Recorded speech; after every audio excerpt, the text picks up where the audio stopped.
Welcome to Andre's Garage, and this episode is all about the all-new 2023 Toyota Sequoia. And actually, it's out there in the world. You probably may have already seen my video on TFL Truck or TFLnow channels talking about all the features and actually walking around this brand new SUV. In this video, I want to do two things. First, I'll read some of your comments on the video and see what you guys are saying, not what I'm saying.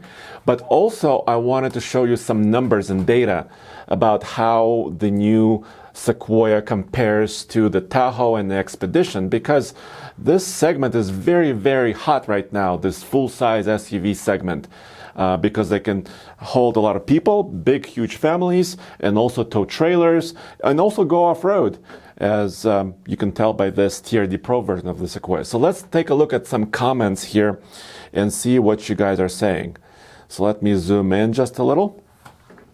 For example, Bribe says, I prefer this front fascia to the Tundra. And this was kind of a common comment I have seen. You guys like the look of this new Sequoia, no matter what version of it is. And you're actually saying that the front end maybe looks a little bit better than the 2022 Tundra.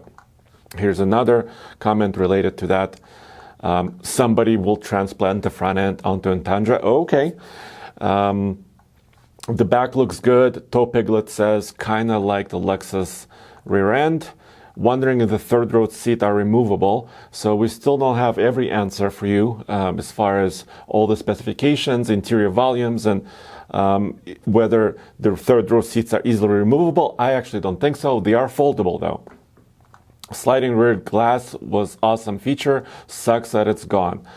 Yes, they went away from the sliding rear glass on the Sequoia for 2023 and beyond.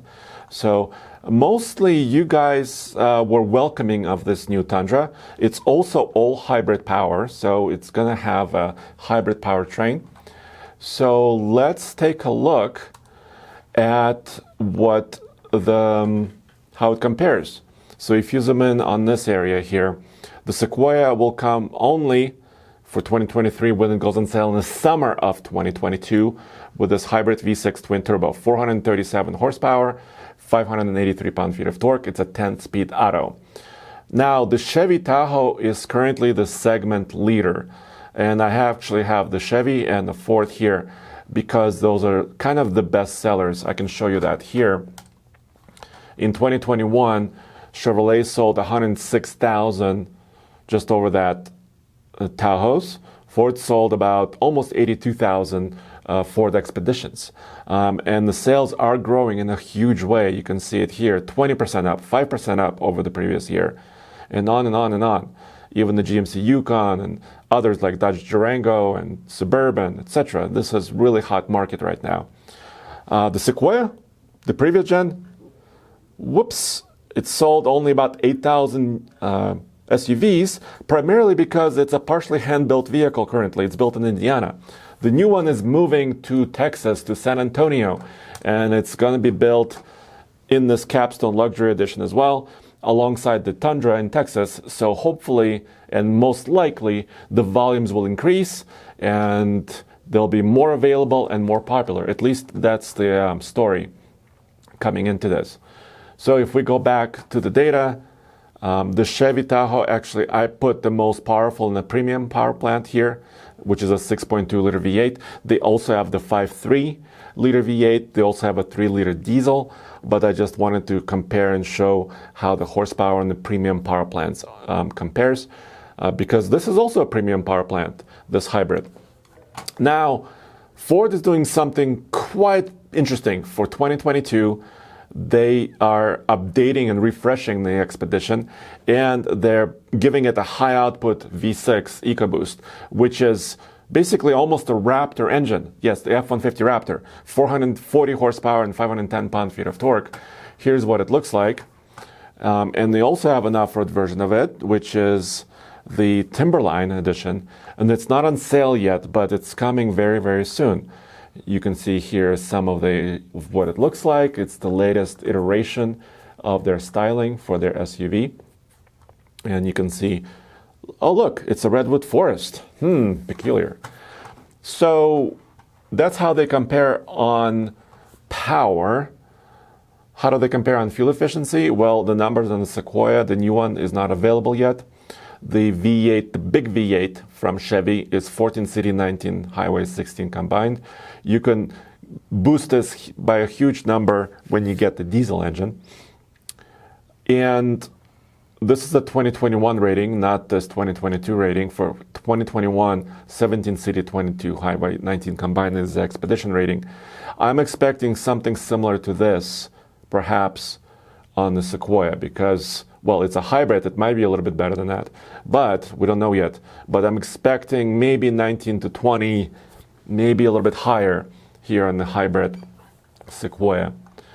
How big are they?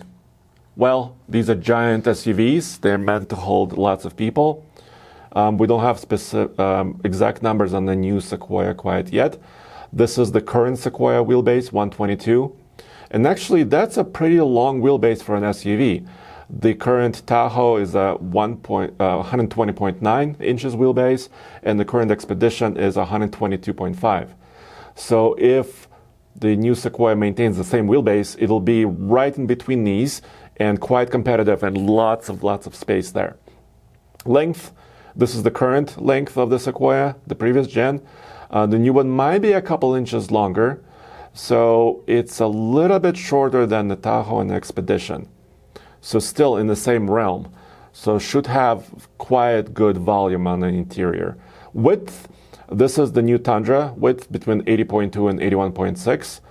81.6 is the Tier D Pro width with a slightly wider stance and off-road capability.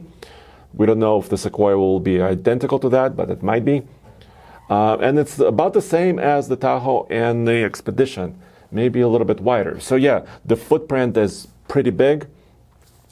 Towing, Toyota says 9,000 pounds for the Sequoia, 8,400 pounds for the Tahoe. This is maximum when configured properly in two-wheel drive. And in two-wheel drive here on the Expedition is 9,300 pounds currently for 2021 model. So the new Sequoia is right in the game.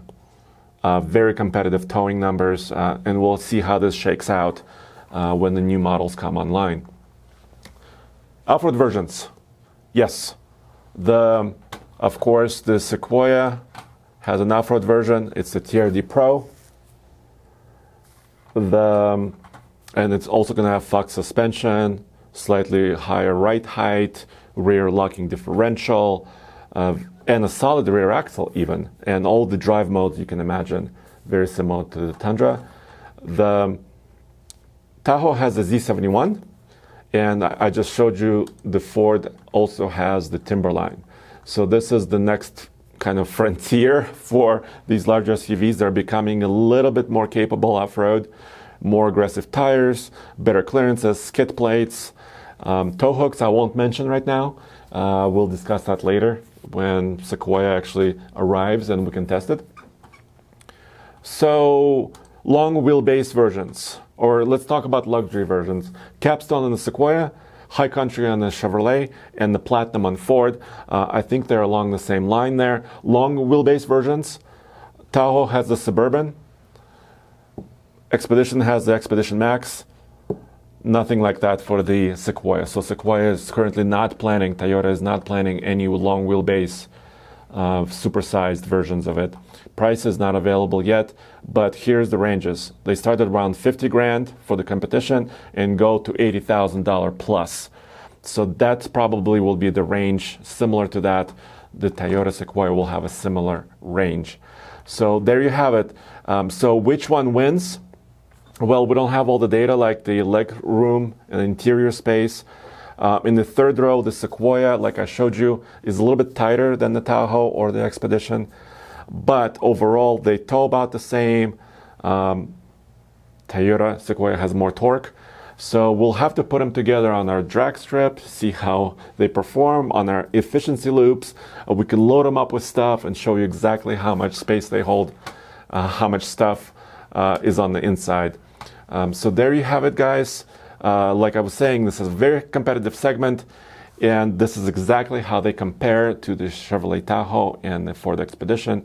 And if Toyota does this correctly, their volumes should go up in a big way, and they should be able to fight in this marketplace. As always, go back to TFLtruck.com, TFLoffroad.com, and TFL-studios.com, where all of our stuff, all the news is congregated and centralized right there in one place. Thank you very much.